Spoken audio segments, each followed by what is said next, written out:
बिस्मिल्लाहिर्रहमानिर्रहीम। अस्सलाम वालेकुम व्यूअर्स, उम्मीद है कि आप सब खैरियत से होंगे। तो मैं आज आपको एक बहुत मज़ेदार किस्सा सुनाने जा रही हूँ, जग बीतियाँ।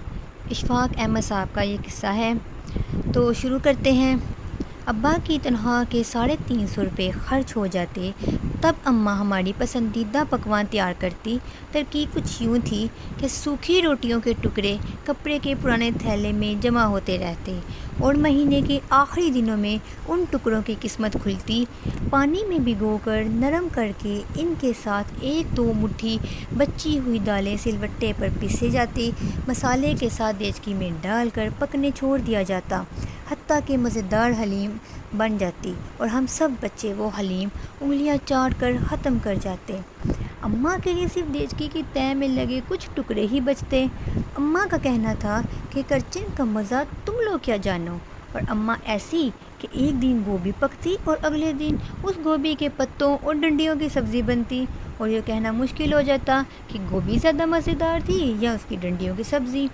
अम्मा जब भी बाज़ार जाती तो गफूर दर्जी की दुकान के कोने में पड़ी कतरों की पोटली बनाने के लिए आती। कुछ अरसे बाद ये कतरें तकिए के नए गुलाफों में भर दी जाती, क्योंकि अम्मा के बकौल एक तो महंगी रुई खरीदो और फिर रुई के तकियों में जरासीम बसेरा कर लेते हैं, और फिर कतरों से बड़े तकियों पर अम्मा रंग बिरंगे दागों से शायरी गाड़ देती। कभी लाड आ जाता तो हंसते हुए कहती, तुम शहजादे शहजादियों के तो नखरे ही नहीं समाए जाते जी, सोते भी शायरी पर सर रख के। ईद के मौका पर मोहल्ले के बच्चे गफूर दर्जी से कपड़े सिलवाते। हम ज़िद करते तो अम्मा कहती वो तो मजबूरी में सिलवाते हैं, क्योंकि इनके घरों में किसी को सीना पुराना नहीं आता। मैं तो अपने शहजादे शहजादियों के लिए अपने हाथ से कपड़े सियूँगी। जुम्मतुल विदा के मुबारक दिन 2 आधे आधे थान ना जाने कहाँ से खरीद कर घर आते। लट्ठे के थान में से अब्बा और 3 लड़कों के और 2 लड़कियों के और अम्मा के जोड़े करते, और फिर अम्मा हम सबको सुलाने के बाद सहरी तक आपा नसीबा के दीवार मिले क्वार्टर से लाई गई सिलाई मशीन पर सब जोड़े सी देती। आपा नसीबन साल के साल इस शर्त पर मशीन देती कि इनका और उनके मियाँ का जोड़ा अम्मा सी के देंगी। हम बहन भाई जब ज़रा सियाने हुए तो हमें अजीब सा लगने लगा कि मोहल्ले के बाकी बच्चे बच्चियां तो नए नए रंगों के अलग अलग चमकीले से कपड़े पहनते हैं, मगर हमारे घर में सब एक ही तरह के कपड़े पहनते हैं।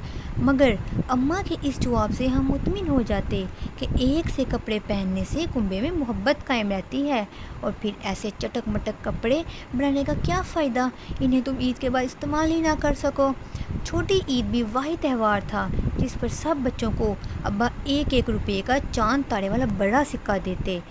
इसके इंतज़ार और ख़र्च करने की मनसूबाबंदी में चांद रात आंखों में ही कट जाती। सुबह सुबह नमाज के बाद हम बच्चों की शॉपिंग शुरू हो जाती।